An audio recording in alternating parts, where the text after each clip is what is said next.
والصلاة والسلام على أشرف المرسلين.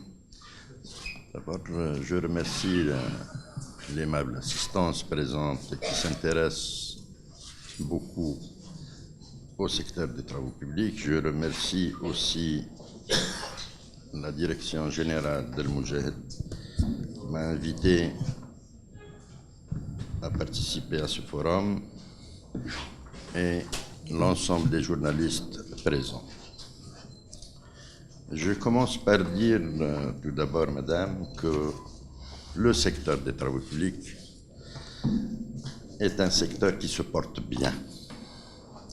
Il se porte même très bien quand on voit comment qu'on était et comment qu'on est devenu. Et tout cela, je n'oublie pas de remercier l'ensemble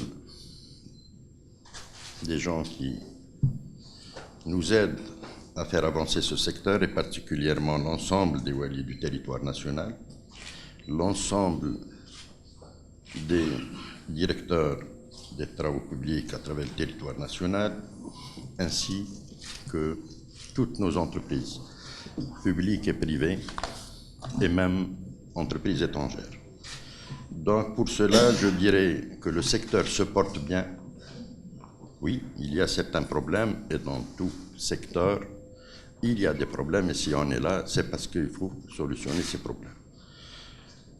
On ne peut pas dire que le secteur, j'ai hérité d'un secteur catastrophique, j'ai hérité d'un secteur où il y a une continuité, et cette continuité, il faut la faire, et bien.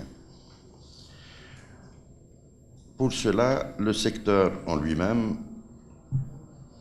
quand je dis il se porte bien, je vais vous donner certains chiffres réservés pour le secteur et durant le quinquennal 2015-2019. Pour ce qui est des routes, on a plus de 4 140 milliards de dinars. Pour les ports, c'est 555 milliards de dinars. Pour les aéroports, c'est 34 milliards de dinars. Pour ce qui est bâtiment, tout ce qui concerne le secteur, 18 milliards de dinars. Donc, c'est pour vous donner un peu l'ampleur de ce programme, un programme riche, consistant, et qui va toucher et sauvegarder le patrimoine d'abord des infrastructures existantes, le parachèvement du programme en cours et le lancement de nouveaux projets. Cette stratégie se base sur 3 sous-secteurs, le sous-secteur aéroportuaire, le sous-secteur maritime et le grand sous-secteur routier et autoroutier. Il y a des efforts qui ont été faits et qui continuent à se faire dans le domaine. On passera, si vous voulez, secteur par secteur et zone par zone à travers le territoire national. Le territoire national n'est pas aussi petit que ce qu'on pense. Il est, tabarakallah alayna, vaste et qui demande beaucoup d'efforts de la part de tout le monde. Il y a des efforts qui se font. Ces efforts, on les voit sur le terrain.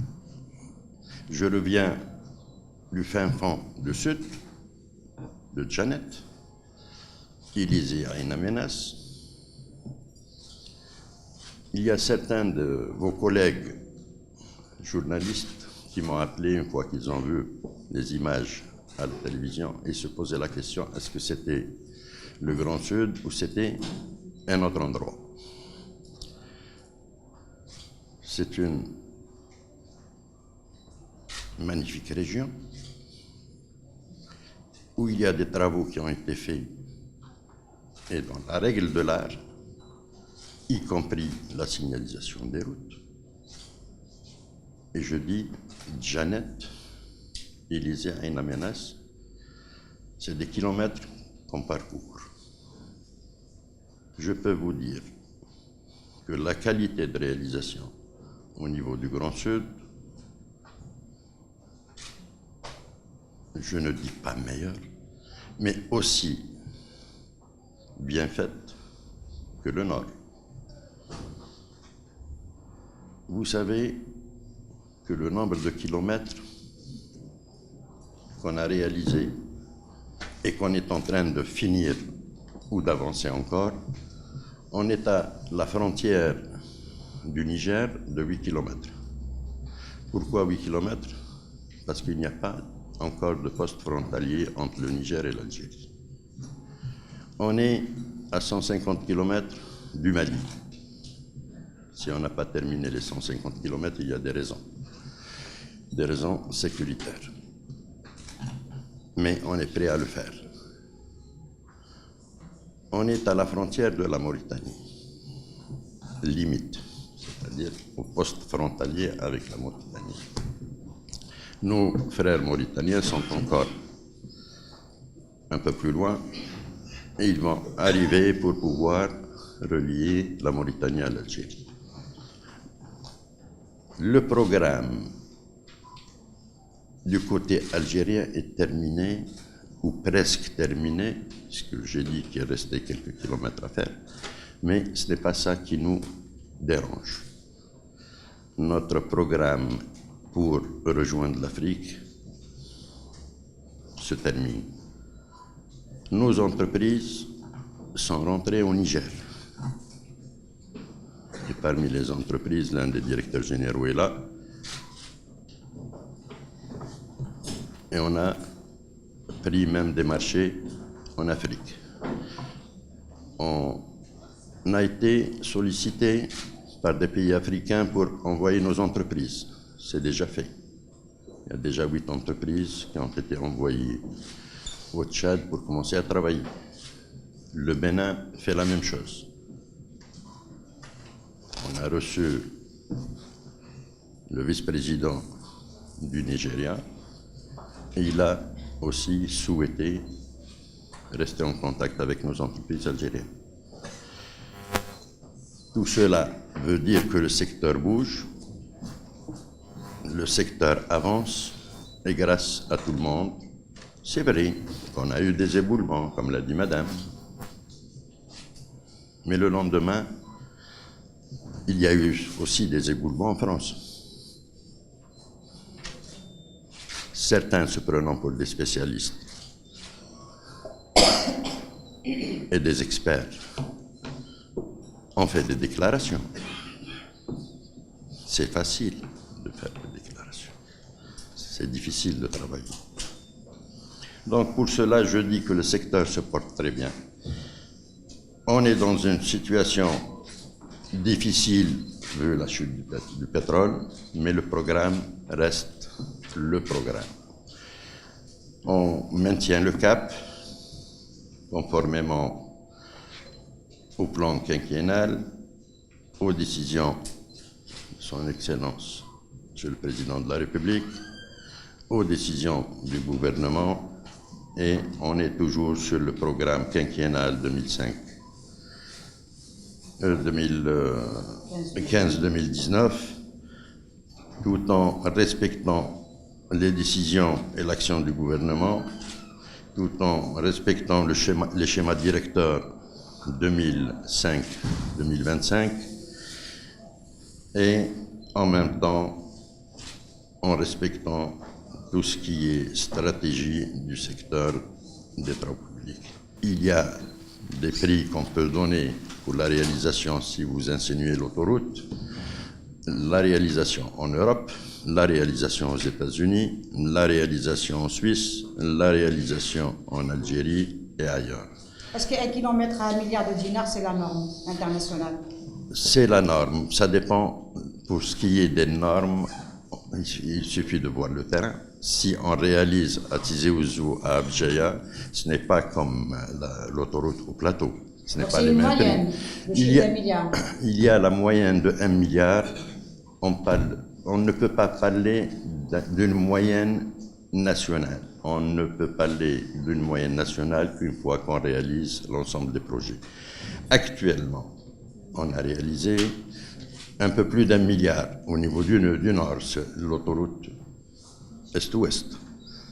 on réalise beaucoup moins cher pour ce qui est des hauts plateaux. On n'a pas atteint les 700 000 dinars le kilomètre, donc 70 milliards de centimes pour le kilomètre. Donc vous voyez un peu que ça varie, et ça varie quand même de 30% à 40%. Ça dépend du terrain. Quand on a un tunnel, ça coûte énormément cher. Quand on a des montagnes, ça coûte cher. Quand on a de la roche, c'est un autre prix. Si vous voulez qu'on rentre dans tous les détails, on peut le faire et on a même des entreprises qui sont là. C'est une bataille perdue d'avance, monsieur le ministre, quand on a en face de nous un architecte. Donc, si vous permettez, je donne la parole à mes amis journalistes. Et je ne sais pas si vous voulez prendre une série de questions. Non, moi je dois réagir à ce que vous venez de dire. Moi, je ne suis pas là pour me bagarrer, ou pour gagner, ou pour perdre. On est là pour vous écouter, on est là pour répondre et pour lever tout équivoque sur les questions qui se posent. Merci, monsieur. C'est l'esprit même du forum de Moudjahid. Donc, pour ce qui est de l'autoroute et des dégâts sur l'autoroute, c'est vrai qu'il y a des dégâts sur l'autoroute. Que ce soit du côté est, que ce soit du côté ouest, les dégâts sur l'autoroute touchent certains tronçons qui ont dépassé 6 ans de réalisation. Une route se dégrade, s'entretient. Actuellement, il y a une mise à niveau qui se fait sur le côté ouest. Ça a démarré, sur le côté est, ça a démarré. Ça touche exactement 33 km qui ont été réalisés en 1994. 28 km réalisés en 95-96. Ça, c'est pour le côté est.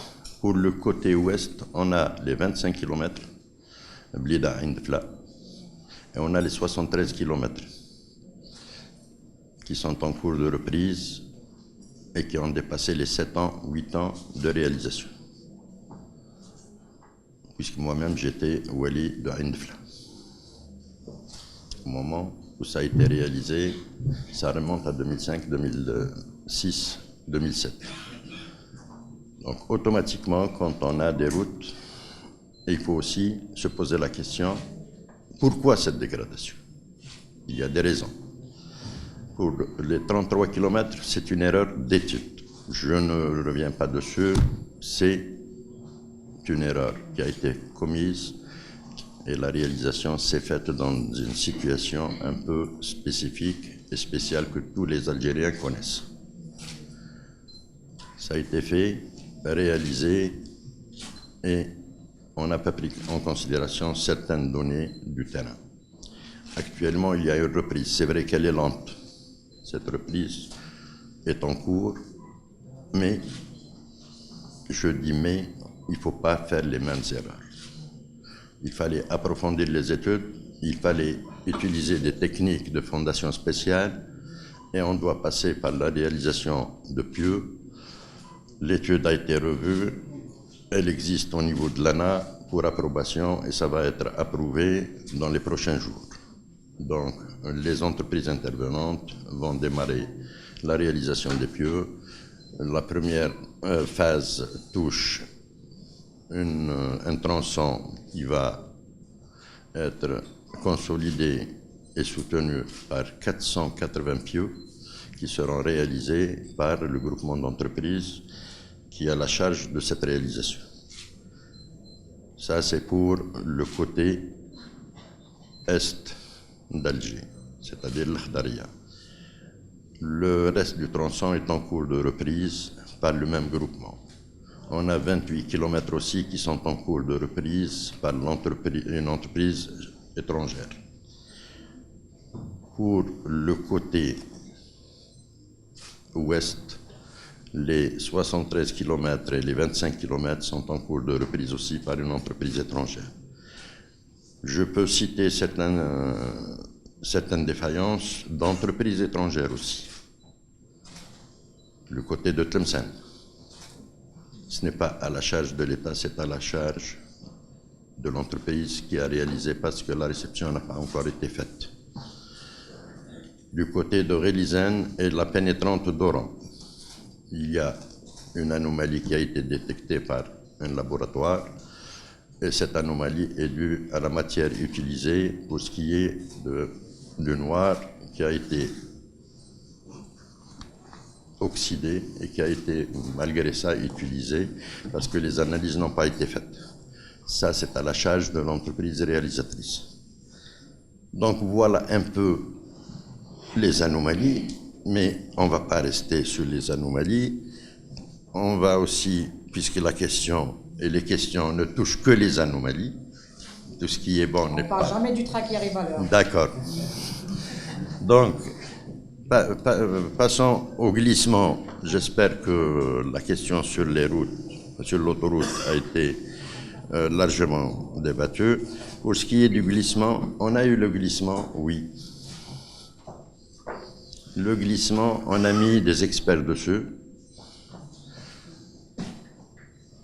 des gens qui travaillent actuellement, qui enseignent à l'université de Bjaya. On a mis des experts étrangers et on a mis aussi des experts algériens.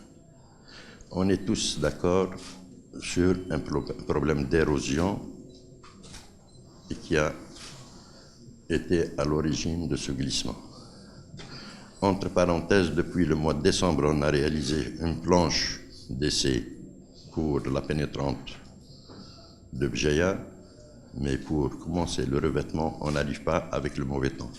On ne peut pas faire de revêtement de route s'il pleut.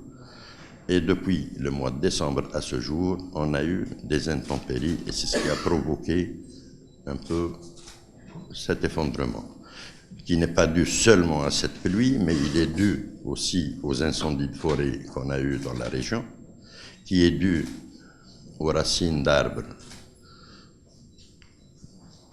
au niveau de cette zone, et l'éboulement a eu lieu. Ça ne veut pas dire que ce n'est pas grave. C'est grave, on a perdu 7 vies humaines. Mais là, contre la nature, des fois, on n'y peut rien. Sans oublier qu'il y a eu certaines secousses telluriques qui ont provoqué aussi pas mal de dégâts au niveau de cette zone. On ne les sent pas, on ne les constate pas, et on a eu... Ça ne veut pas dire que c'est une défaillance, ça s'est produit 2 jours après en France. Exactement le même éboulement, si ce n'est pas plus. Des dispositions ont été prises pour passer au crible toutes les zones à risque. On a déjà une étude à travers le territoire national qui est lancée pour tout ce qui est terrain de glissement, terrain fragilisé et à prendre en considération dans tous les domaines, pas seulement le secteur des travaux publics, mais même l'habitat, parce qu'on a des difficultés des fois avec les laboratoires et les bureaux d'études qui ne prennent pas en considération toutes les données sur le terrain. Il y a une étude qui est lancée avec la SAITI pour recenser l'ensemble des terrains à risque. Et parmi ces terrains à proximité des routes, ils seront inclus dans cette étude, mais qui feront l'objet d'une priorité spécifique pour certaines zones. On a parlé de la Chifa, c'est vrai qu'on a eu certains glissements au niveau de la Chifa et qui ont été pris en considération. Des techniques varient suivant le terrain et on essaiera d'avoir le maximum d'éviter les risques qu'on trouve sur nos terrains pour essayer d'éviter une telle catastrophe que la dernière fois sur Aoukas. Pour ce qui est de Borj Beji Mokhtar, à titre de rappel, parce que je ne dis pas que... نجاوبها فيما يخص برج بيجي مختار نفكر برك الحضور باللي برج باجي مختار الأضرار هي 900 كيلومتر، كاين 900 كيلومتر، ما عندهاش بزاف، ما عندهاش كتير، كانت 300 قدرون و 600 بيست. باش الأمور تكون واضحة، الوقت الحالي الناس تتنقل من برج باجي مختار، من أدرا لبرج باجي مختار بالسيارات في القدرون. حقيقة السؤال كان طرح في زيارة معالي الوزير الأول، والجواب كان واضح باللي لو تابي فا سو فار، رايح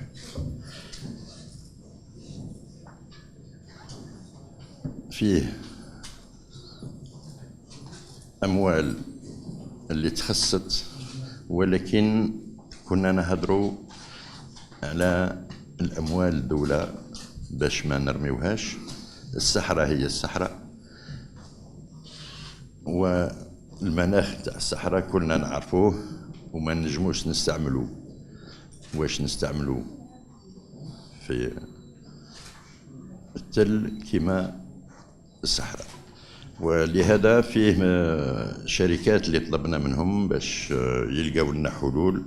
فيه شركات جزائرية، فيه شركات أجنبية، باش ننطلقوا في عملية اللي تخص الخرسان الزفتي للصحراء. لهذا العملية تسجلت وتطلب 18 مليار دينار جزائرية لإنجاز التابي من برج باجي مختار التيمياوين ومن برج باجي مختار الأضرار.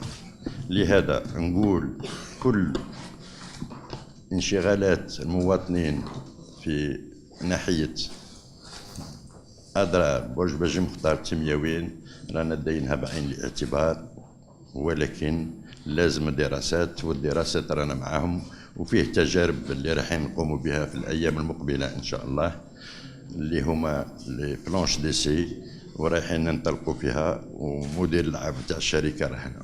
وشكرا. Pour ce qui est de l'accident qu'on a eu sur Bjaïa, je commence par la dernière question.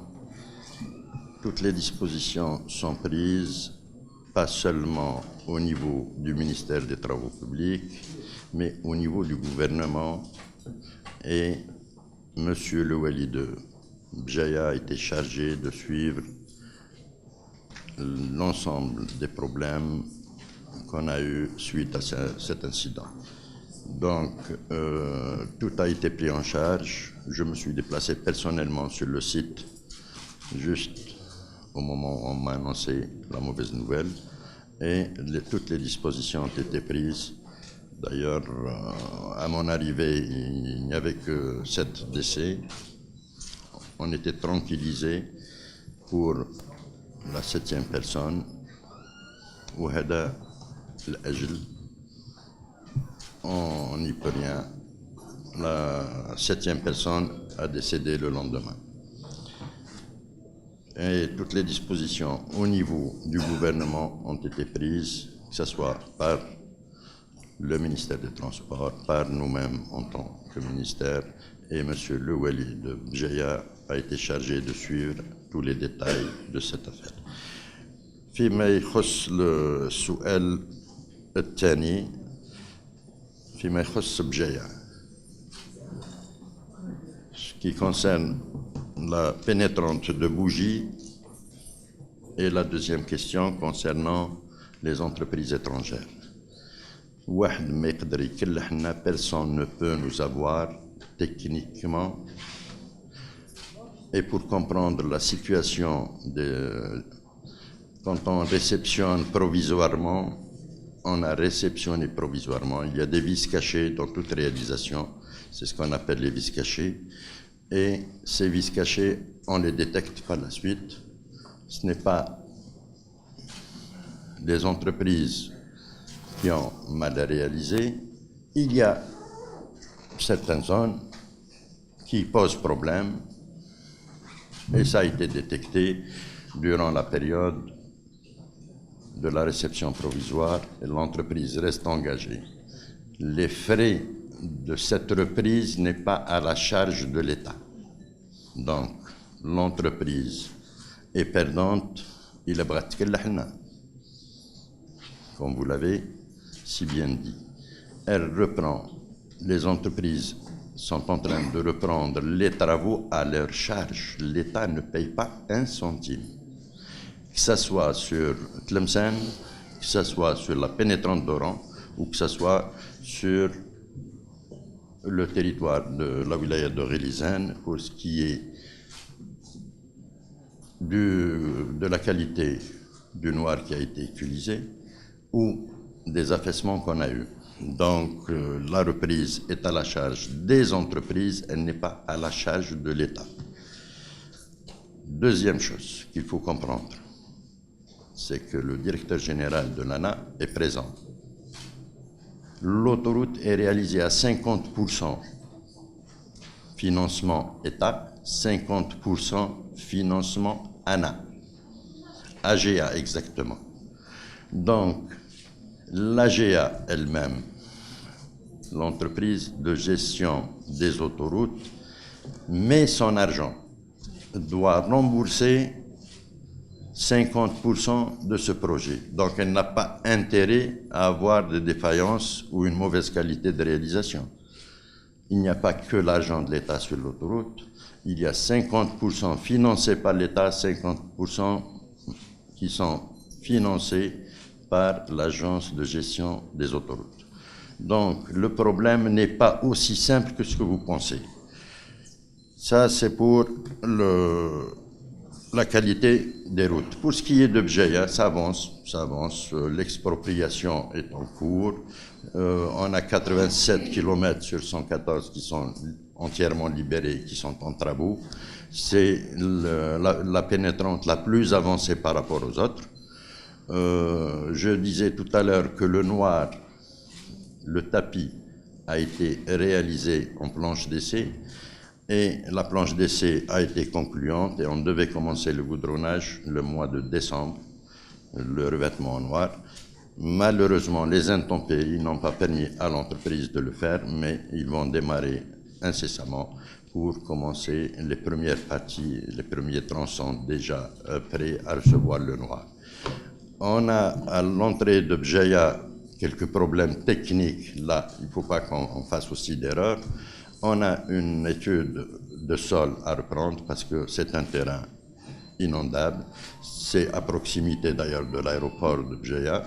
Et il y a des niveaux à trouver pour pouvoir réaliser soit des ouvrages complexes, donc c'est des fondations spéciales et un viaduc, soit réalisé sur Remblai, mais il faut bien étudier la chose. C'est ce qui est en train de se faire et ces jours-ci, on prendra la décision. Pas plus loin qu'hier, des experts se sont déplacés pour trouver les solutions adéquates.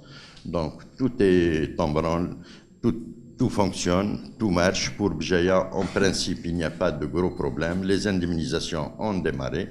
On a commencé à payer les gens. Ça se passe très bien. Et je remercie toute la population de Bjeya pour leur compréhension sur cette question. D'ailleurs, ça va soulager énormément toute la ville de Bjeya et les villes et villages par lesquels on passe. Et les dispositions sont prises. Un démarrage a commencé sur le côté est, particulièrement du côté de Sétif, et qui va continuer. Là, on a eu certains problèmes parce que ça rentre toujours dans le cadre du marché. Je sais que la question va venir à un certain moment avec l'entreprise, le groupement d'entreprises japonaises, et cette signalisation n'a pas été prise en considération, n'a pas été faite. On est en train de la prendre en charge et ça va être réalisé. Côté ouest, il n'y a pas de gros problème de signalisation. Il y a une mise à niveau qui est en train d'être étudiée pour la faire et on la fera. الميناء الكبير للوسط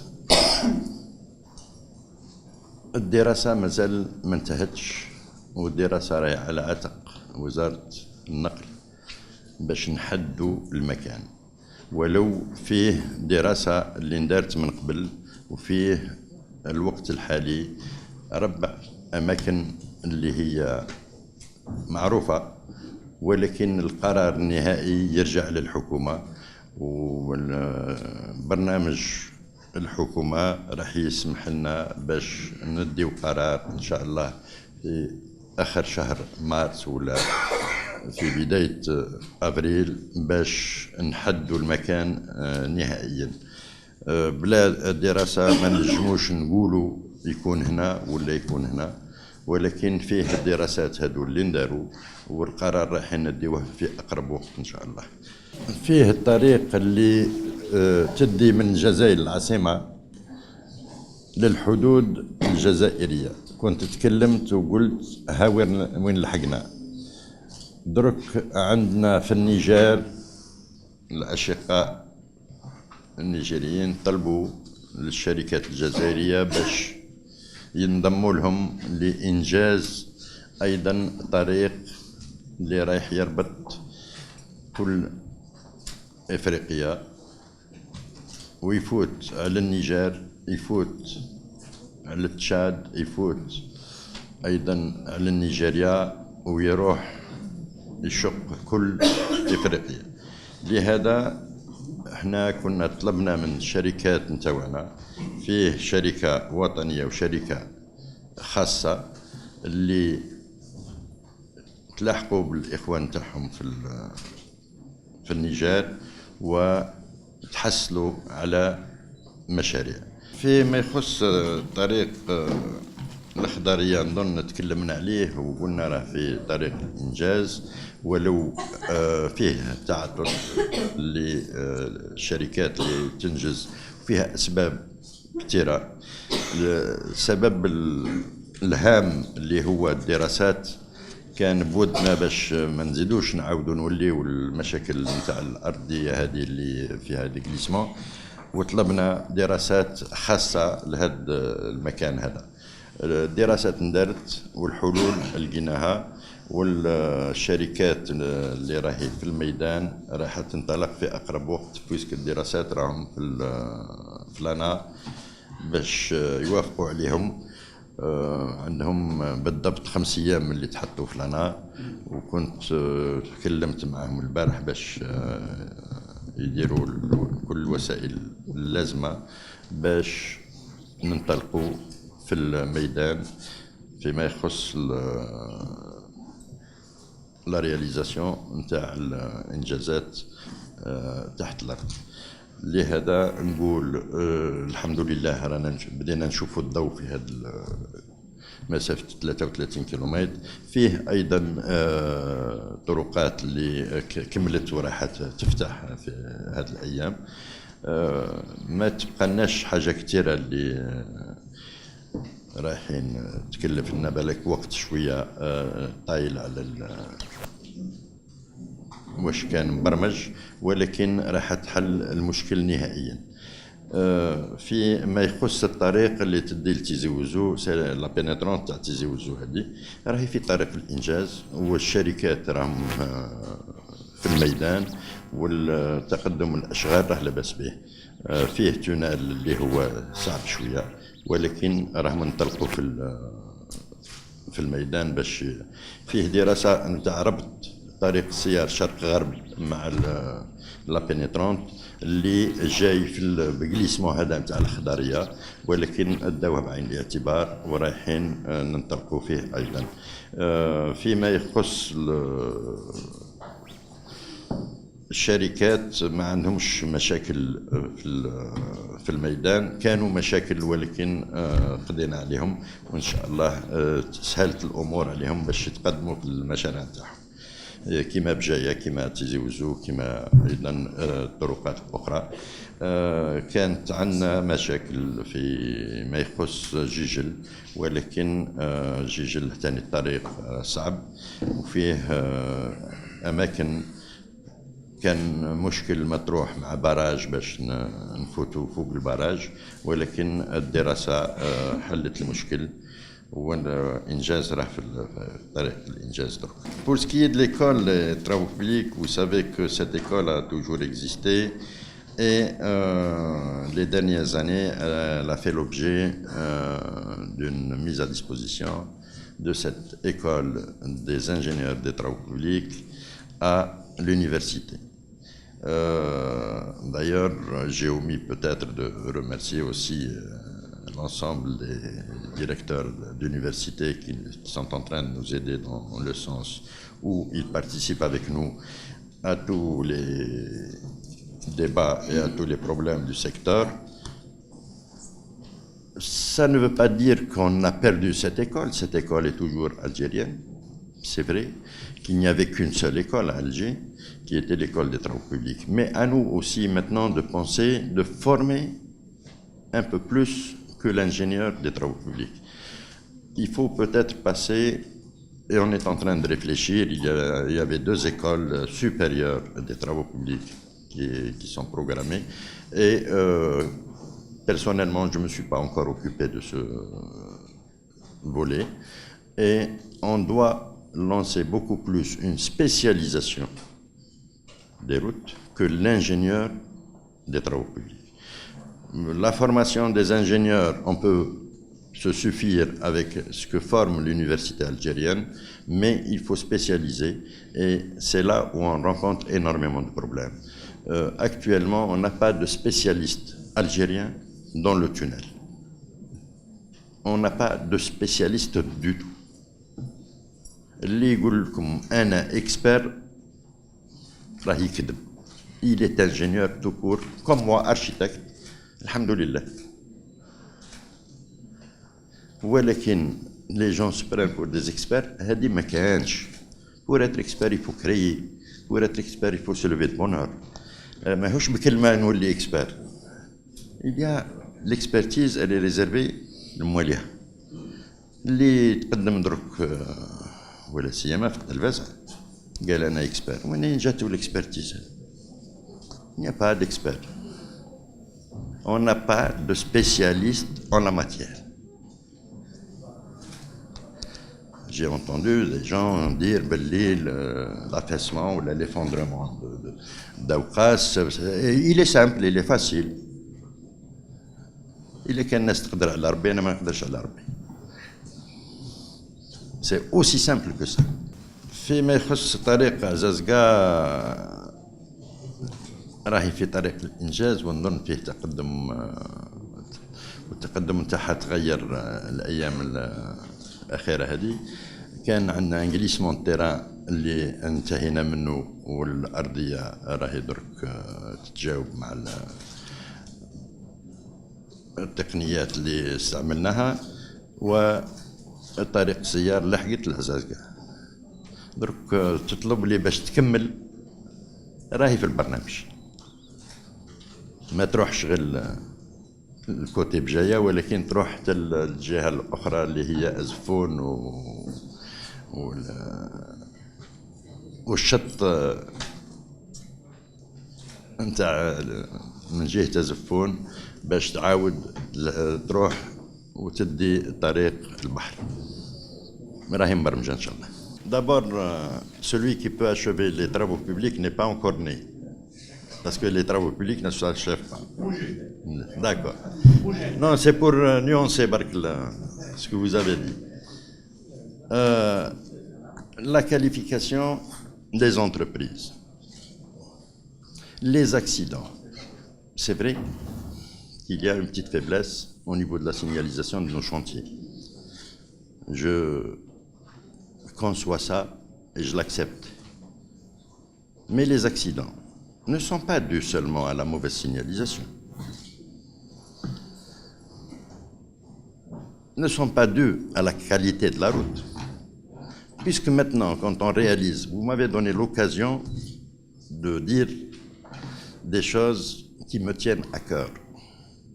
En réalisant une voie rapide, et la population me demande de faire des dodanes, ou demande au Wali de faire des dodanes. Pourquoi réaliser une voie rapide? Pourquoi goudronner une route? Il vaut mieux la laisser telle qu'elle est, محفرة مكرفسة باش الناس تمشي بالعقل. بصح ما تجيوش تقولوا لنا الطريق راهي محفرة. Maintenant, pour ce qui est des entreprises, elles sont nombreuses, les entreprises des routes, particulièrement le public, c'est les grandes entreprises qui sont là. Oui, on a une faiblesse de signalisation. Mais, vous avez remarqué ces derniers temps, que ce soit sur les autoroutes, que ce soit sur les routes, y compris sur les autoroutes d'Alger à l'intérieur, il y a une amélioration de la signalisation des travaux. On a des panneaux lumineux, on a des moyens de signalisation très importants acquis par les entreprises et qui sont en train d'être utilisés, que ce soit sur l'autoroute, que ce soit sur les routes nationales, que ce soit sur les chemins de wilaya, que ce soit sur les chemins communaux. On est en train d'améliorer la situation. Je vous conçois la mauvaise signalisation. Mais on améliore et on essaye d'améliorer et je vous remercie pour la question. Interdire, moi je dis pour les travaux publics, ce qui concerne le secteur des travaux publics, on importe, je dis bien on importe 70% du noir qu'on utilise. On ne fabrique que 30% de l'asphalte qu'on utilise et que nos entreprises utilisent. Le reste est importé, y compris par Sonatrach et Naftal, pour l'importation du noir. Donc, interdire, c'est arrêter nos projets. Et on a dit tout à l'heure que le programme du gouvernement, compte tenu sur instruction de son Excellence, Monsieur le Président de la République, on ne touche pas le programme quinquennal. Donc, si on retarde l'importation ou j'interdis l'importation, je ne peux réaliser que 30% de mon programme. Chose qui me paraît quand même très difficile et que je n'accepte pas. Clos, il n'est pas clos tant qu'on n'a pas terminé ce tunnel de Jbel Wahsh et ces 84 km qui nous restent pour rejoindre la frontière tunisienne. Donc, il n'est pas clos, il est ouvert. Il est ouvert sur demande de son Excellence, Monsieur l'ambassadeur du Japon. Suite à sa première visite, il a demandé un temps de prendre en charge ce dossier. Il ne l'avait pas encore pris en charge parce que c'est un nouvel ambassadeur. Il vient de prendre ses fonctions. On lui a donné le temps voulu. On s'est rencontrés une deuxième fois et je lui ai parlé de ce dossier et il a demandé encore un moment de voir avec la direction générale du groupement, parce que c'est un groupement, ce n'est pas une entreprise seule, et il nous donnera la réponse dans quelques jours, Inch'Allah, pour décider. C'est un dossier qui n'est pas clos, il est ouvert, et il vaut mieux qu'il m'a mauvais arrangement qu'un bon procès. Le ministre des Travaux publics, il est comme ça, il ne peut pas changer. Les entreprises sont là, et la majorité de ces entreprises connaissent M. Qadi avant de connaître le ministre et je n'ai jamais changé. Donc je ne peux pas changer. Quand on travaille, automatiquement il y a des hauts et des bas, il y a des gens à qui on dit merci, il y a d'autres à qui on tire l'oreille, on est obligé d'agir et d'aller de l'avant. Les entreprises me connaissent et, alhamdoulilah, il y a énormément d'améliorations. Je ne sais pas, Constantine, si ça avance, on a M. Birem avec nous. J'espère que ça a été renforcé, que les entreprises ont bien compris que c'est un défi qu'on a lancé et on est obligé d'arriver à bout de ce projet pour soulager surtout la population de Constantine.